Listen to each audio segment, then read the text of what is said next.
In this video, I'm going to talk you through some ways to link your social media and your blog.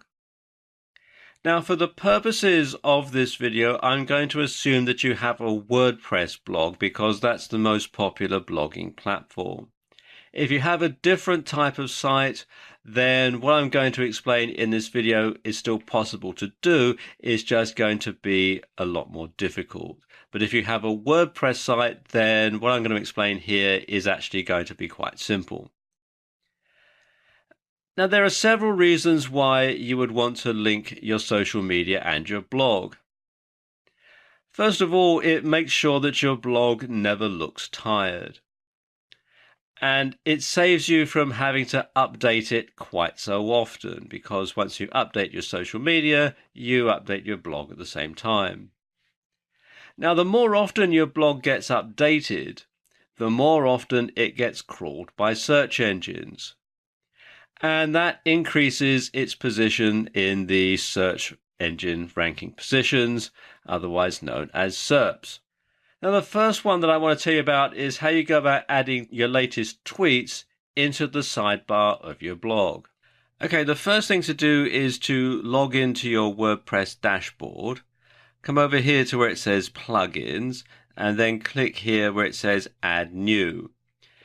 And the plugin that we're going to install is this one, WP Twitter Feeds, and you can do a search for it here in the search box. So just click here where it says install now. And there we go, that's installed. All I have to do now is click here where it says activate plugin. There we go, that's done. And now you can see it's here in the plugins page. Okay, I'm going to set this up so that it displays tweets in the main sidebar. So what we're going to do, come up here to where it says appearance and then widgets. Okay, and if I scroll down to the bottom of the page, you'll see WP Twitter feeds. So let's just drag that up into the main sidebar. Just drag it up to the top of the page. Okay, and here we have it in the main sidebar. And you've got a few things here you need to add in. You have to add the widget title, which we're going to keep with the default setting of latest tweets. You have to enter your Twitter username. The tweets cache time in minutes, I'm going to leave it at the default setting of 4. The number of tweets to fetch, I'm going to leave that at 3. And then you have to have the Twitter API settings. And for that, you have to get that from Twitter. So let me just pause the video and take you to their website. To create an API key, come here to apps.twitter.com and click here on the link where it says, please sign in with your Twitter account to create and maintain Twitter apps. So we just click there. And you enter your phone number, email, or username and your password into these boxes here. And you can either check or uncheck the box that says remember me. So let me just pause the video while I do that. And when that's done, click on the button here to log in. And it's telling me I don't currently have any Twitter apps, so I'm going to click here on this button that says Create New App. And it takes you through to this page, and there's some information you have to enter. First of all, you want the application name, and this has to be a unique name.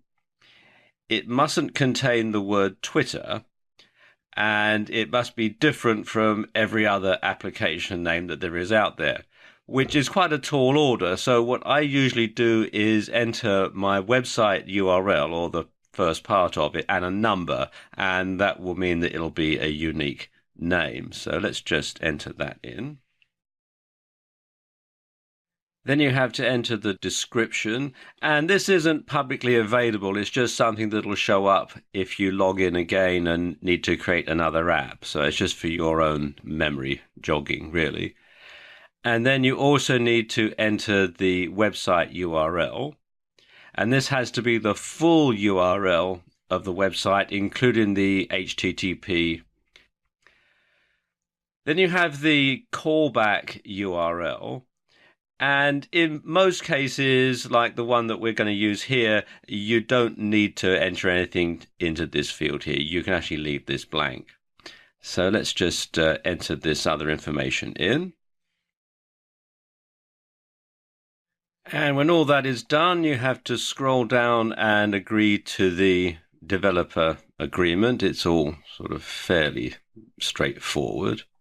You've got all the legal stuff.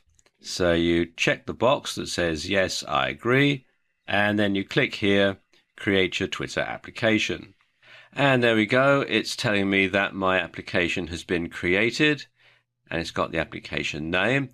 Now I need to get the API key and the API secret, and sometimes these are also referred to as the consumer key and the consumer secret, respectively.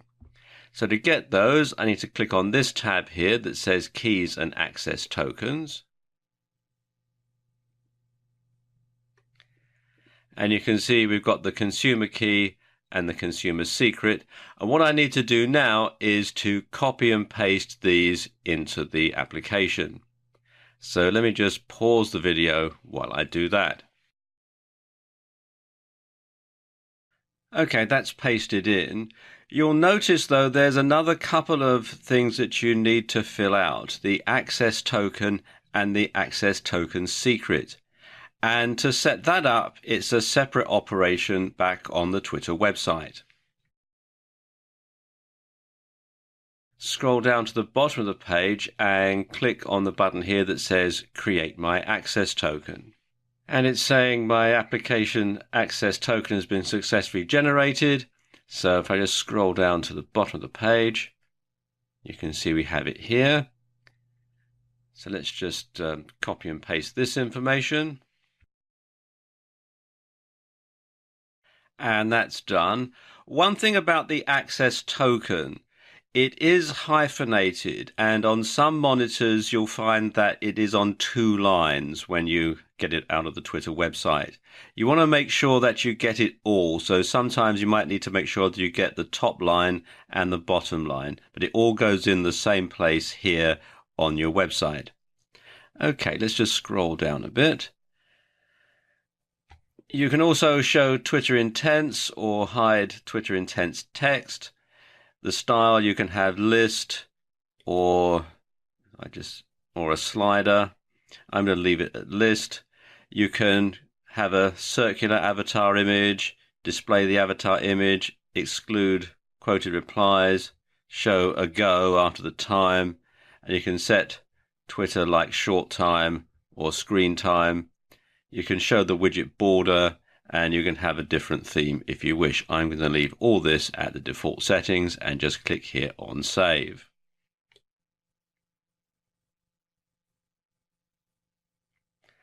And there we go, that's saved. So let's go to the main website. I'm going to click here on Visit Site. And there we go. You can see we've got the latest tweets in the sidebar. And you can tell this is a demonstrator account because I don't use it all that often. But if I was a regular tweeter, these would be updated fairly regularly. And of course, every time I put a tweet to Twitter, then my blog gets updated at the same time, which is pretty cool.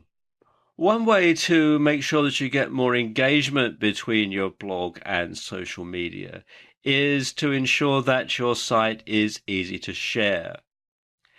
And there is a very good plugin which will allow you to do that. And the plugin I'm going to use for this is called Shareaholic, and I've installed it already, and the process is the same as in the last section here. And you'll see that it's installed the Shareaholic link down here, and it's also saying that I can get started now. So let's just click up here on this button. Opens this pop-up, and once you clicked on the Get Started button, you're agreeing to the terms of service and the privacy policy, both of which you can read on their website. So let's just click here to get started. Now you can register with Shareaholic to get all these extra features here. And you do so by simply clicking here where it says sign up for free. But you don't have to have all those to make it work, and I'm going to skip those for this demonstration. But basically what you can do is you can have here related and promoted content, and you can put these buttons under a post or under a page, and you can also have them under the index or under the category, and you can edit the related and promoted content settings. You can have the different share buttons and so on. And you can also customize what these buttons look like. Let me just show you here. I'll click on the customize button. You can change the theme.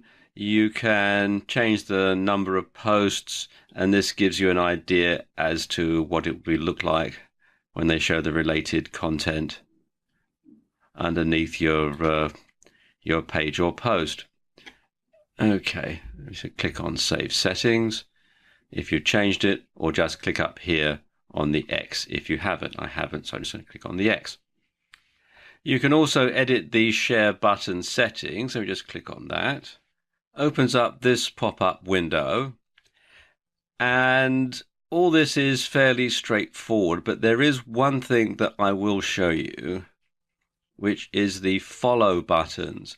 And you can use this to get lots of extra followers to Facebook and Twitter and so on from your blog. Let's just click here where it says edit. And you can set the arrangement of the buttons, but also, if I scroll down a bit, you have spaces here. Oops. You can enter the username for Facebook, Twitter, Pinterest, and a whole lot of other sites. And what this will do is it will encourage people to follow you on these various social media sites from directly within your blog. And it's a very, very powerful way of doing it. Now, obviously, this is just a demo, so I'm not going to enter any information here. But if this were a real site, I would put my usernames here in these boxes. Okay, let's just close the box here by clicking on the X. Okay, let's activate that and click here to save settings. And there you go, it's saying settings successfully saved. Let's just go to the main site and I'll show you what it looks like. Click here on Visit Site. And there we go. There are the buttons on the page. And this just makes it so easy for people to share the content on Facebook and Twitter and all these other social media sites. Plus, of course, if we'd set up the follow me section, people could easily follow you on these social media sites as well.